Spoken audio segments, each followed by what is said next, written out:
ಇಸ್ರಾಯೇಲ್ ಹಾಗೂ ಇರಾನ್ನ ಯುದ್ಧ ಪರಿಣಾಮವಾಗಿ ಬೀದರ್ನಲ್ಲಿ ಕೂಡ ಮನೆ ಬಳಕೆಯ ಗ್ಯಾಸ್ಗೆ ತಟ್ಟಿದ ಬಿಸಿ. ಏಜೆನ್ಸಿ ಸೆಂಟರ್ ಮುಂದೆ ಸಿಲಿಂಡರ್ಗಾಗಿ ಸಾಲುಗಟ್ಟಿ ನಿಂತ ಗ್ರಾಹಕರು. ಬೀದರ್ನಲ್ಲಿ ಕೂಡ ಗ್ಯಾಸ್ ಏಜೆನ್ಸಿ ಸೆಂಟರ್ ಮುಂದೆ ಪಾಳೆಯ ನಿಂತ ಜನರು. ಸಿಲಿಂಡರ್ಗಾಗಿ ಏಜೆನ್ಸಿಗಳ ಮತ್ತು ಗ್ರಾಹಕರ ನಡುವೆ ವಾಗ್ದಾವೆ ನಡೆದೋಗಿದೆ. ಇನ್ನು ಸಿಲಿಂಡರ್ ಸ್ಟಾಕ್ ಇಲ್ಲ, 5 ರಿಂದ 6 ದಿನ ಬಿಟ್ಟು ಬನ್ನಿ ಅಂತ ಹೇಳ್ತಿದ್ದಾರೆ. ಕೂಲಿನಲ್ಲಿ ಬಿಟ್ಟು ಹಳ್ಳಿಗಳಿಂದ ಬೀದರ್ಗೆ ಬಂದು ಸಿಲಿಂಡರ್ ಕೊಂಡೊಯ್ತಿದ್ದಾರೆ ಜನರು. ಇಂತ ಒಂದು ಸಂದರ್ಭದಲ್ಲಿ ಇನ್ನು 15 ರಿಂದ 30 ಕಿಲೋಮೀಟರ್ ದೂರದಿಂದ ಬಂದು ಸಿಲಿಂಡರ್ ತೆಗೆದುಕೊಂಡು ಹೋಗ್ಲು ಬಂದ್ರು ಕೂಡ ಗ್ಯಾಸ್ ಸಿಗ್ತಾ ಇಲ್ಲ.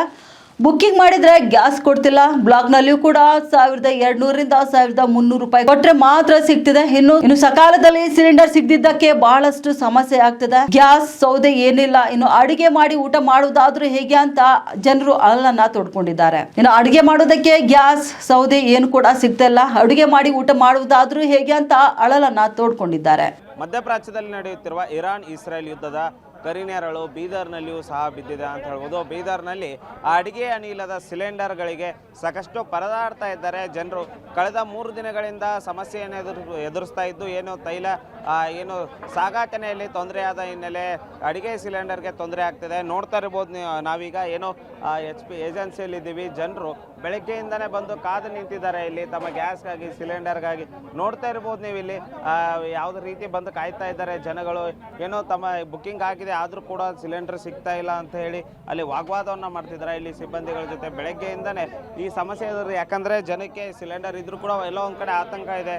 ಮುಂದೆ ಸಿಲಿಂಡರ್ ಸಿಗುತ್ತೋ ಇಲ್ಲೋ ಅನ್ನೋ ಆತಂಕದಲ್ಲಿ ಬಂದು ಜಮಾಯಿಸಿದ್ದಾರೆ. ನೋಡ್ತಾ ಇರ್ಬೋದು ನೀವೀಗ ಹೊರಗಡೆಗೂ ಸಾಕಷ್ಟು ಜನ ನಿಂತಿದ್ದಾರೆ. ನಾವಿಲ್ಲಿರೋರನ್ನ ಮಾತಾಡಿಸೋ ಪ್ರಯತ್ನ ಕೂಡ ಮಾಡ್ತೀನಿ. ಯಾವ ರೀತಿ ಇಲ್ಲಿ ಜನಗಳು ಬಂದಿದ್ದಾರೆ, ಯಾವ ರೀತಿ ತೊಂದರೆ ಆಗ್ತಿದೆ ಅಂತ ಅವ್ರನ್ನ ನಾವು ಮಾತಾಡಿಸೋ ಪ್ರಯತ್ನ ಮಾಡ್ತೀನಿ. ಅವ್ರನ್ನ ಕೇಳೋಣ, ಯಾವ ರೀತಿ ಸಮಸ್ಯೆ ಎದುರಿಸ್ತಿದ್ರಿ ಸರ್, ಏನಾಗಿದೆ ಸರ್? ನಾವು ಗ್ಯಾಸ್ ಬುಕ್ಕಿಂಗ್ ಮಾಡಿದ್ವಿ, OTP ಬಂದಿದೆ ಆಲ್ರೆಡಿ.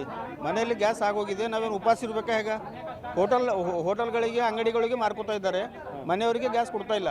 ಅಂದ್ರೆ ಇಲ್ಲಿ ಏಜೆನ್ಸಿಯವರು ಬುಕ್ಕಿಂಗ್ ಆದರೂ ಕೂಡ ಬೇರೆಯವ್ರಿಗೆ ಕೊಡ್ತಾ ಇದ್ರೆ ನಿಮಗೆ ಕೊಡ್ತಾ ಇಲ್ಲ.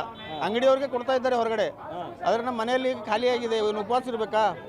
ಹೋಟೆಲ್ನಲ್ಲಿ ಹೋದರೆ ದುಬಾರಿ ಮಾಡಿದ್ದಾರೆ ರೇಟು. ಒಂದು ಚಾಯ್ ಕುಡಿಬೇಕಂದ್ರೆ 10 ರೂಪಾಯಿ ಇತ್ತು, 15 ರೂಪಾಯಿ 20 ರೂಪಾಯಿ ಚಾಯ್ ಹೇಳ್ತಾ ಇದ್ದಾರೆ. ಮನೆಯಲ್ಲಿ ಈಗ ಉಪವಾಸ ಇರಬೇಕಾ ಹೇಗೆ ಸರ್? ಅಲ್ಲ, ಹಿಂಗಾದ್ರೆ ತಕ್ಲೀಫ್ ಆಗುತ್ತಲ್ಲ ಗರೀಬ್ ಮಂದಿಗೆ ಹೆಂಗಿದು ಅಂತ. ಏನು ಮಾಡ್ಬೇಕು ಸರ್? ನಾವು ಬೀದರ್ದಾಗ ಇರಬೇಕಾ? ಇನ್ನು ಮತ್ತು ನಮ್ಮ ಮರಳಿ ಊರಿಗೆ ಹೋಗ್ಬೇಕಾ? ಏನು ಮಾಡ್ಬೇಕು? ಈಗ ಮುಂದಿನ ಸಮಸ್ಯೆ ಬೇಕಲ್ಲ. ಬಹಳ ತಕ್ಲೀಫೆ ಅಂತೂ ಆಗ್ಲಾಗ್ತದೆ. ಈಗ ಉಪವಾಸ ಇರ್ಬೇಕಾ? ಹೆಂಗಾರಿ ಉಪವಾಸ ಇರ್ಬೇಕಾಯ್ತದೆ. ಈಗ ಮನೇಲಿ 5-6 ಜನ ಮಕ್ಕಳು ಇದ್ದಾರೆ, ಹೆಂಗೆ ಮಾಡ್ಬೇಕು ಸರ್? OTPನೂ ಬಂದಿದೆ ಆಲ್ರೆಡಿ. OTP ಇಲ್ಲ ಅಂದರೆ ನೋಡಿ, ಈಗ OTPನೂ ಇದೆ. OTPನೂ ಬಂದಿದೆ ಈಗ.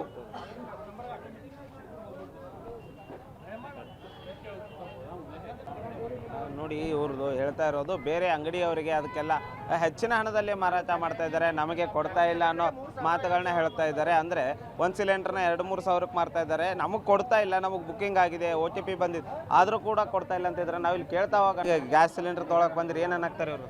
ಇನ್ನೂ 2-3 ದಿನ ನಿಂದಿರಲ್ಲ ಸರ್. ಇನ್ನೂ 2-3 ದಿನ ಹೆಂಗೆ ಮನೆ ಖಾಲಿ ಆಗವೆ? ಏನು ಗ್ಯಾಸ್ ಖಾಲಿ ಅದ ರೀ.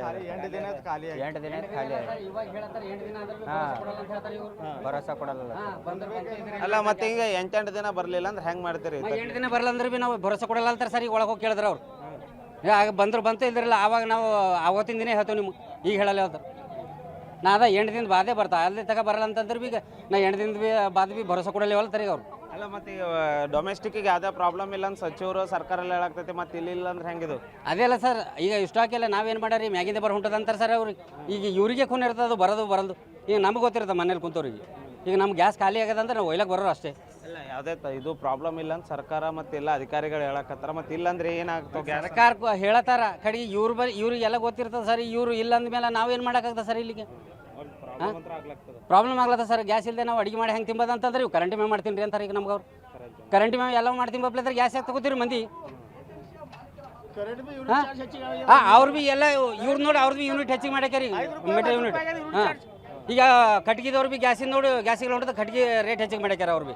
ಒಲಿ ಕಟ್ಗೆ ಇದಿಷ್ಟು ಇಲ್ಲಿನ ಜನರ ಆಕ್ರೋಶದ ಮಾತಾಗಿತ್ತು. ಏನು 8 ದಿನ ಆದರೂ ಸಿಗೋದು ಡೌಟು ಅಂತ ಹೇಳ್ತಿದ್ದಾರೆ. ಅದೇ ರೀತಿ ಕರೆಂಟಿಂದ ಯೂಸ್ ಮಾಡಿ ನಿಮ್ಗೆ ಯಾರು ಗ್ಯಾಸ್ ಯೂಸ್ ಮಾಡಂತ ಹೇಳ್ತಾ ಇದ್ದಾರೆ ಅಂತ ಇದ್ದಾರೆ.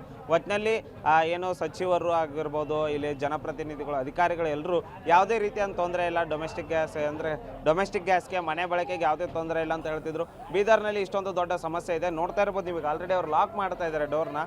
ಅಂದರೆ ಒಂದು 11:30-12 ಗಂಟೆಗೆ ಲಾಕ್ ಮಾಡ್ತಿದ್ದಾರೆ. ಅಂದರೆ ಸ್ಟಾಕ್ ಇಲ್ಲ ಅನ್ನೋ ಮಾತುಗಳು ಇದೆ. ಇದೆ. ಅಂದರೆ ಜನಸಂದಣಿ ಕಡಿಮೆ ಮಾಡೋಕ್ಕೆ ಮಾಡಿದಾರೋ, ಇನ್ನು ಒಳಗಡೆ ಸ್ಟಾಕ್ ಇಲ್ಲ ಅನ್ನೋ ಕಾರಣಕ್ಕೆ ಮಾಡಿದಾರೋ, ಬಂದ್ ಮಾಡ್ತಾ ಇದ್ದಾರೆ. ಅಂದರೆ ಒಟ್ಟಿನಲ್ಲಿ ಬೀದರ್ನಲ್ಲಿ ಏನೋ ಅಡುಗೆ ಅನಿಲದ ಕೊರತೆ ಎದ್ದು ಕಾಣ್ತಾ ಇದ್ದು, ಜನಪ್ರತಿನಿಧಿಗಳಿಗೂ ಸಂಬಂಧಪಟ್ಟ ಅಧಿಕಾರಿಗಳು ಶೀಘ್ರವಾಗಿ ಈ ಸಮಸ್ಯೆಯನ್ನು ಬಗೆಹರಿಸಬೇಕೆಂಬುದು ಜನರ ಒತ್ತಾಯವಿದೆ. ಕ್ಯಾಮ್ರಾಮನ್ ಸಂತೋಷ್ ಜೊತೆ ದೇವರಾಜ್ ಅನಗರೆ, ಉತ್ತರ ಕರ್ನಾಟಕ ನ್ಯೂಸ್, ಬೀದರ್.